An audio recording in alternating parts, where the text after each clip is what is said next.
ఇంకా రాష్ట్ర వ్యాప్తంగా 106 మంది ట్రైన్ చేస్తే ఇంకా మన పిల్లలకి ఏం నేర్పిస్తాం అధ్యక్ష? ఆ సమస్య కూడా ఉంది. మెటీరియల్ కూడా సరిగా లేదు. ఇంకో పక్కన మీరు చూస్తే పిల్లలు కూడా ఆ ఆడియో క్లిప్స్ విన్నప్పుడు 1-10 సార్లు వినాల్సి వస్తుంది.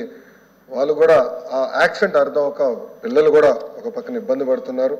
ఇంకా టెక్నాలజీ కొన్ని ఇబ్బందుల వల్ల కూడా ఆ ఎగ్జామినేషన్ సరిగా తీసుకోలేకపోతున్నారు. ఆ సమస్య కూడా ఉంది. ఉపాధ్యాయులు నాకు ఇచ్చిన సూచనలు హౌస్లో పెడుతున్నాను. ప్రధానంగా ఏంటంటే కమ్యూనికేటివ్ ఇంగ్లీష్కి వెళ్దాం. ఇలాంటి థియరటికల్గా కాకుండా కమ్యూనికేటివ్ ఇంగ్లీష్కి వెళ్తే బాగుంటుంది అనేది ఒకటి. రెండోది టీచర్లు కూడా ట్రైనింగ్ చేసి over period of time migration చేస్తే బాగుంటుంది. అప్పటి వరకు 2 మీడియంలు ఉండాలనేది. అదేవిధంగా అవసరమైన మేరకు మాడ్యూల్స్ ఏర్పాటు చేసి ప్రాపర్ వర్క్ బుక్స్ కూడా అందజేసి టెక్నాలజీతో జోడించిన అసెస్మెంట్ కూడా అందజేస్తే బాగుంటుందనేది ఉపాధ్యాయులు చెప్పారు. ఉపాధ్యాయ సంఘాలు వచ్చే గల టోఫెల్ అమలు వల్ల మేము చాలా ఇబ్బంది పడుతున్నాం. మాకే ట్రైనింగ్ లేదు, ఇంకా అదనంగా భారంగా మారింది. దీనివల్ల మాకు క్లాస్ పీరియడ్ అడ్జస్ట్మెంట్స్లో కూడా చాలా ఇబ్బంది పడుతున్నాం అనేది కూడా మా దృష్టికి తీసుకొచ్చారు అధ్యక్ష.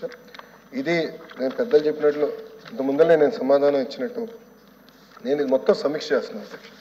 ఎందుకంటే ఇంగ్లీష్ మీడియం అవసరం కాదని నేను అనట్లేదు. ఈరోజు పోటీ పడాలి, ఇతర దేశాలతో మన పిల్లలు పోటీ పడాల్సిన అవసరం ఉంది. ఇంగ్లీష్ మీడియం చాలా అవసరం. అదేవిధంగా నాలాగా వాళ్ళు మళ్ళీ మాతృభాషలో మాట్లాడడానికి ఇబ్బంది పడకూడదు. అది కూడా చాలా కీలకమైంది. ఇప్పుడు కూడా నేను అప్పుడప్పుడు తడబడుతున్నా. సో మాతృభాష కూడా మర్చిపోకూడదు. మాతృభాషను కూడా కాపాడాల్సిన బాధ్యత మనందరిపైన ఉంది. అది కూడా నేను గుర్తుపెట్టుకుంటున్నాను. సో 2 బ్యాలెన్స్ చేయాల్సిన అవసరం ఉంది. ఇది మేము సమగ్రంగా రివ్యూ చేస్తున్నాం. టోఫెల్ విషయంలో నేను తొందరపాటు నిర్ణయాలను ఇప్పుడు తీసుకోవట్లేదు. సమగ్రంగా రివ్యూ చేస్తాను.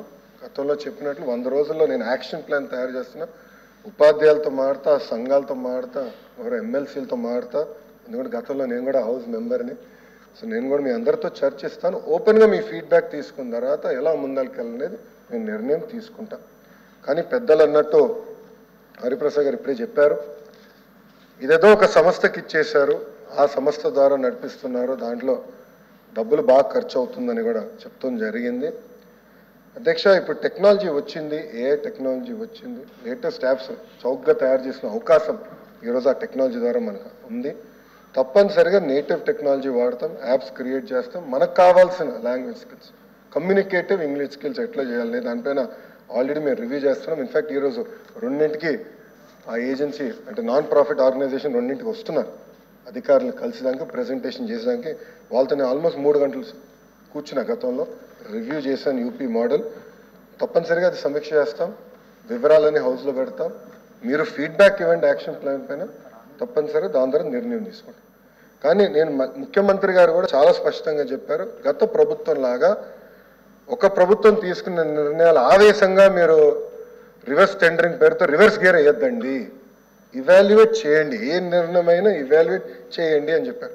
ఇప్పుడే పెద్దలు నిమ్మల రామానాయుడు గారు చెప్పారు, పోలవరం ప్రాజెక్ట్ రివర్స్ టెండరింగ్ పేరుతో వేల కోట్ల రూపాయలు నష్టం జరిగింది. అలా జరగకూడదు. సేమ్ థింగ్ విద్యా వ్యవస్థలో కూడా తీసుకునే నిర్ణయాలని రివ్యూ చేస్తాం.